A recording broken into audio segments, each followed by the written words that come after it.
Hello everyone, this is Kona bringing you some more Battlefield 3 beta gameplay. Now this is actually gameplay captured from my Xbox. So last night I decided to try and download this beta from the Xbox Marketplace and just give it a shot. And this is actually the first video I've made where I actually had to capture footage from my Xbox. Now if you're wondering, I use the Blackmagic Intensity Pro capture card and it works really great. The only problem is the file sizes are pretty big. I'm running out of hard drive space, so I have to quickly make a video once I record this stuff, but it's still pretty good. Now, this video is about the differences that I've seen between the Xbox version of this game and the PC. And you've noticed that the first two videos that I posted of this game was actually the PC version.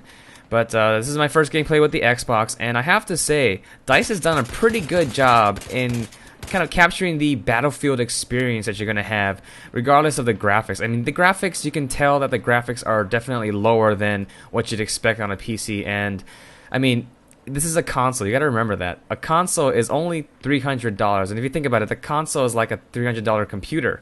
It has basically the same parts as a computer, but it's built specifically for gaming, and the components are not that expensive, and so you're not really looking for something that's amazing, like in terms of graphics.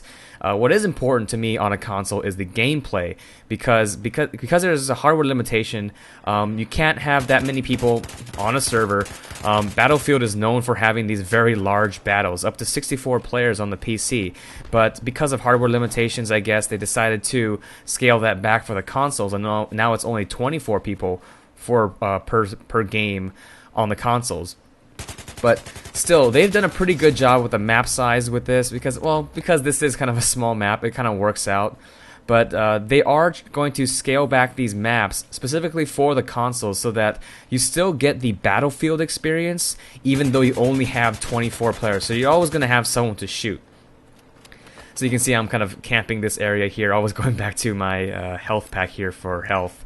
And, oh, fail nade. That nade got stuck in the, the bush there. There's a lot of bugs in this game. Actually, there's another bug that you actually fall through the bottom of the map and you can start shooting people from the bottom. It's a weird bug that hopefully they fixed by this time. But yeah, it is a beta. I understand it is a beta, so there are a lot of bugs to be expected, but hopefully they'll iron out those bugs before the final game is released.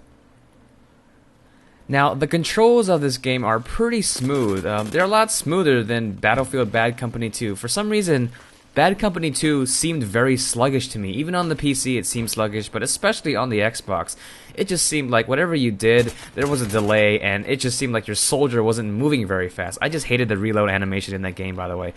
The reload animation just seemed to take forever, and you would always get caught like reloading in that game. But this game is different. It's a lot more fast-paced, and the controls, it seemed that they've been tweaking the controls so that it seems a lot smoother. It seems a little bit easier to aim, and it seems quicker. And just the gameplay is quicker, which is nice. It's a nice change from Bad Company 2. Now, this game runs at 30 frames per second, like most standard games, and to me, it's a Battlefield game, I understand that. Most games run at 30 frames per second, so it's kind of expected. But I think people who play first-person shooters on the consoles, especially who are really into Call of Duty, get used to having that 60 frames per second. And I will admit, because of the Call of Duty engine that runs at 60 frames per second, it makes that game seem a lot more responsive and a lot easier to control, just because it's running at twice the frame rate. And I know people are going to complain, well, oh, it doesn't matter because, you know, we can only see at 30 frames per second. That is not true. If that were true, then we wouldn't have these screens that can go up to 240 hertz. There is definitely a difference in playing a game at 30 frames per second and 60 frames per second. And oh man, I'm trying to get this guy and I completely miss. Yeah, I was a little close there with a sniper rifle, but 30 frames per second and 60 frames per second, a very, very big difference. And I think that's one of the highlights that Infinity Ward and Activision said that Call of Duty had. It was one of the only games, if not the only game I can think of, a first-person shooter game, that can run at 60 frames per second. And unfortunately, on the consoles, Battlefield 3 does not run at that speed. It runs at 30 frames per second. Now, on the PC, that's a different story. because PCs, you can have a wide range of hardware from, a very like a budget gaming PC up to like thousands of dollars worth of components for a PC. You can get pretty high frame rates in this game. In fact, I forgot to mention in my previous video, but I was getting 60 plus frames per second on my computer running at 720p. And that's pretty good. I mean, it seemed very responsive, a lot more responsive than the console version, just because it was a higher frame rate. Now, because of when I record with Fraps, the highest frame rate I can record with Fraps on a PC is 60 frames per second. I'm limited to that. But still, I definitely notice the difference between 60 frames per second and 30 frames per second. And sometimes, just being able to see more frames per second will give you an advantage, or it'll make you do better in a certain game. So, yeah, this game runs at 30 frames per second only. It's still a great game, but that's just how it is. Now, in my previous videos, I talked about communication between people within the game. And I said that for PC, there's not that many people who use a mic when they play. And that's not particularly true. This was pointed out in the comments, so thank you. But PC players, what they like to do really is they like to go into their own third-party program and talk within there. So like TeamSpeak, Ventrilo, that kind of stuff. And that's great. But the thing is, I'm talking about like communication between random people when you jump in. And that is hard to find on the PC. Now, I was expecting to be able to do this on the console version when I was playing this game right here. But unfortunately, I don't think the in-game voice system is working. I tried to talk into the mic, and oh yeah, some sniper shots here. There you go. But I tried to talk into the mic when I was playing this game, and I didn't see like a speaking icon. Kind of like in Bad Company 2, where if you're talking, there's like a speaker icon right next to your name that signifies that you're talking.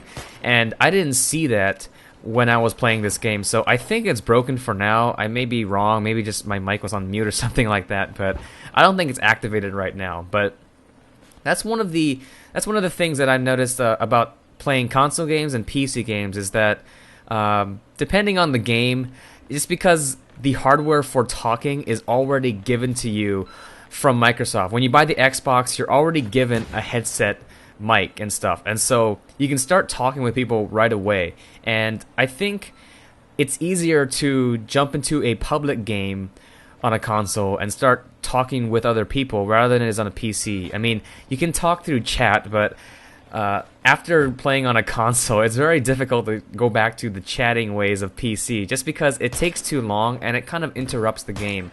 And now I understand, now that I have a console and I've been playing console shooters, I understand the benefit of being able to directly talk to your teammates rather than having to type something out. So I think if they get the VoIP in the in-game VoIP system, the in-game chat system to work in the console version of this game, I think it's going to be great, and I'll be able to talk to my teammates and really, coordinate an attack with my squad.